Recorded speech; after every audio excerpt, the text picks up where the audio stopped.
Hello everyone. आज हम class 6 का पोएम अ नेशंस स्ट्रेंथ के बारे में पढ़ेंगे। इस पोएम के पोएट हैं राल्फ वाल्डो इमर्शन और ये यूनिट है यूनिट 3B। तो चलिए पहले पोएट के बारे में जान लेते हैं।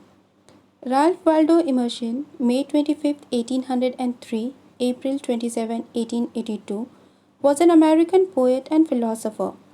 Nature was his first book. The Sphinx and Water are two of his famous poems. Ralph Waldo immersion का जन्म May 25, 1803 को हुआ था और उनका डेथ 27 अप्रैल 1882 में हुआ। वे एक अमेरिकन पोएट और फिलोसोफर थे। नेचर उनकी पहली बुक थी। द स्पिनिक्स और वाटर उनके दो फेमस पोएम्स हैं। उन्हीं का एक पोएम है अ नेशंस स्ट्रेंथ जो आज हम पढ़ेंगे, लेकिन उससे पहले कुछ क्वेश्चंस हैं। Before you read, what is the secret of a nation's strength? Does the success of a country depends only on its wealth और power? How do the citizens contribute to the building of a nation? एक राष्ट्र की ताकत का क्या राज होता है? क्या किसी देश का सक्सेस उसका वेल्थ यानी धन दौलत या पावर पर ही डिपेंड करता है? एक राष्ट्र के निर्माण के लिए वहाँ के सिटीजन्स यानी नागरिक किस तरह से अपना योगदान देते हैं, ये हम पढ़ेंगे। The secret of a nation's prosperity is revealed in this beautiful poem. Read on to find out the answer of some of these questions. इस ब्यूटीफुल पोएम के माध्यम से एक राष्ट्र के प्रोस्पेरिटी यानी समृद्धि के सीक्रेट को उजागर किया गया है। इस पोएम के थ्रू बताया गया है कि एक नेशन के प्रोग्रेस में किनका कितना योगदान होता है। In this poem the poet reveals the secret of a Nations success. एक राष्ट्र का सक्सेस वहाँ की जनता पर निर्भर करता है, ना कि धन दौलत या फिर सोने चांदी पे। ये जो पोएम आज हम पढ़ेंगे, ये पोएम 6 स्टांजास में है और हर स्टांजा में 4-4 लाइन्स है। आप यहाँ पे भी देख सकते हैं स्क्रीन पे 4 लाइन्स हैं और इस पोएम का राइम स्कीम है A-B-A-B। तो चलिए पोएम स्टार्ट करते हैं। What makes a nation's pillar high and its foundation strong? What makes it mighty to defy the foes that round it throng? इस स्टांजा में नेशन यानी राष्ट्र को कंपेयर किया गया है। राष्ट्र का कंपेयर एक बिल्डिंग से किया गया है। हम सभी जानते हैं कि एक बिल्डिंग को उसका पिलर और आधार यानी कि फाउंडेशन जो होता है वो ही स्ट्रॉन्ग बनाता है।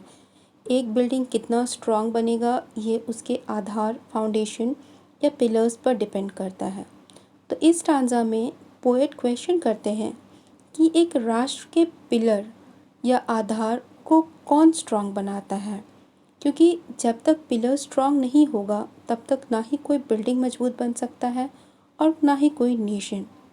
फिर पोएट पूछते हैं कि कौन सा ऐसा पावर है जो दुश्मन जो हमारे आसपास है, जो हमें चारों ओर से घेरे हुए हैं, उन्हें भी दूर भगाता है। तो इस स्टांजा में पोएट का क्वेश्चंस है। चलिए नेक्स्ट स्टांजा में देखते हैं क्या है। It is not gold its kingdoms grant go down in battle shock. Its shafts are laid on sinking sand, not on abiding rock. तो फिर वे खुद कहते हैं, इस स्टांजा में वे कहते हैं कि गोल्ड यानी कि सोना चांदी जो है वो किसी भी नेशन को स्ट्रॉन्ग नहीं बनाता है। जो नेशन सिर्फ वेल्थ को ही ताकत समझते हैं, जो समझते हैं कि अगर उनके पास ढेर सारा धन दौलत है, वेल्थ है, तो वो नेशन बहुत ज़्यादा पावरफुल होंगे, तो ऐसा नहीं होता है। वैसे नेशन युद्ध में कभी नहीं टिकते हैं।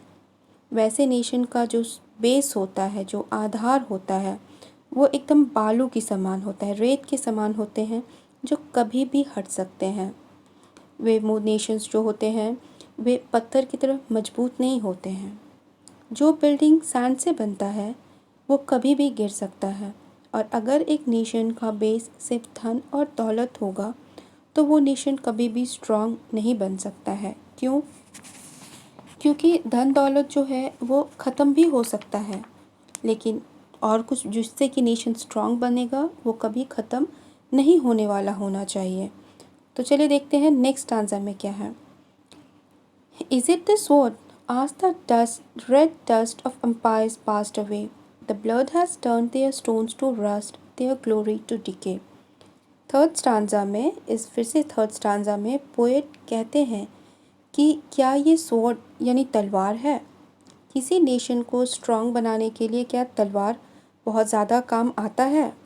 तो यहाँ पे जो तलवार है, जो स्वॉर्ड है, उसकी तुलना, उसको कंपेयर किया गया है पावर से। पावर से ही कंपेयर किया गया। फिर वे खुद ही कहते हैं कि जो भी नेशन जो ये समझता है कि उसका ताकत जो है वो सिर्फ पावर से है, ऐसा कभी नहीं हो सकता है। वे कहते हैं कि उस एम्पायर राज्य से पूछो जो कि नष्ट हो गए हैं। उनके पास बहुत सारे ताकत था, पावर था, लेकिन फिर भी वे युद्ध भूमि में नष्ट हो गए। और जो भी खून बहा उस ब्लड के कारण, उस राज्य का जो नींव था, जो पत्थर था, या फिर जो पिलर, जो जड़ था, वे सब में जंग लग गया और उनका गौरव मिट्टी में मिल गया, नष्ट हो गया। यहाँ पोएट ये कहना चाहते हैं कि अगर सिर्फ ताकत किसी नेशन को स्ट्रॉन्ग बनाता है तो कितने ही पावरफुल नेशंस थे जो कि एकदम से नष्ट हो गए।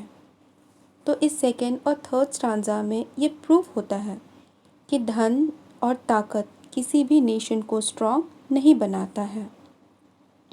And is it pride? Ah, that pride crown has seemed to nations sweet, but God has struck its luster down in ashes at its feet.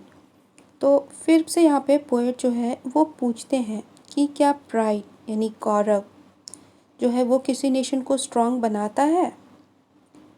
एक चमकता हुआ क्राउन, एक चमकता हुआ जो मुकुट होता है, वो किसी भी राष्ट्र को बहुत ही स्वीट बनाता है। किसी राष्ट्र को वहाँ की जो चमक धमक होती है, जो चकाचौंध है, वो बहुत ज़्यादा गौरवशाली बनाता है। लेकिन गॉड उसकी चमक को भी फीका करके उसे अपने पैरों पे गिरा सकते हैं।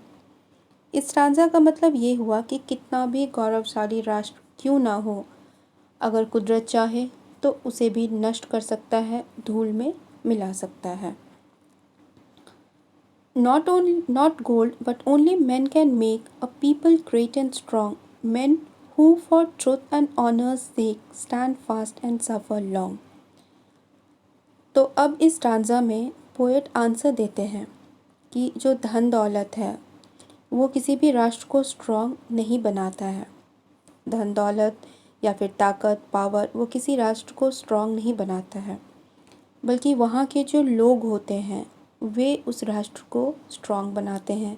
मीन्स जो एक सिटीज़न, जो किसी कंट्री के जो सिटीज़न होते हैं, वो सिटीज़न ही अपनी कंट्री को स्ट्रॉन्ग बना सकते हैं।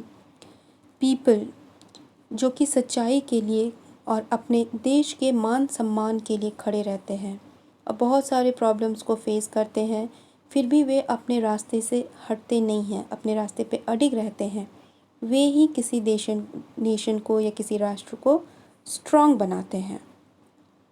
Brave men who work while others sleep, who dare while others fly, they build a nation's pillar deep and lift them to the sky. तो यहाँ पे जो बहादुर होते हैं, पोएट का कहना है कि जो बहादुर होते हैं वे तब तक काम करते हैं, तब तक काम करते रहते हैं जबकि दूसरे सब सो जाते हैं। वो इंसान तब हिम्मत दिखाता है जबकि दूसरे भाग जाते हैं। तो अगर किसी देश में ऐसे नागरिक हैं जो कि हिम्मत दिखाते हैं, जो डरते नहीं हैं, जो अपने काम को करते रहते हैं, वे लोग ही जड़ों को बहुत ज़्यादा डीप करते हैं, गहरा करते हैं और वे अपने देश को आकाश की ऊंचाई तक ले जाते हैं। जिस पेड़ की जड़ें जितनी ज़्यादा डीप होगी, गहरी होगी, वो पेड़ उतना ही ज़्यादा ऊंचा होगा और उतना ही ज़्यादा स्ट्रॉन्ग होगा। उसी तरह जिस भी नेशन का बेस जितना डीप होगा, वो नेशन उतना ही ज़्यादा पावरफुल होगा और वो उतना ही ज़्यादा डेवलप करेगा। और एक नेशन का जो बेस होता है वो वहाँ के सिटीजन्स बनाते हैं। वो किसी भी प्रोफेशन में हो, किसी भी फील्ड में हो, अगर वो अपने काम के प्रति ईमानदार हैं, डेडिकेटेड हैं, तो वे अपने कंट्री को बहुत ज़्यादा स्ट्रॉन्ग और पावरफुल बना सकते हैं।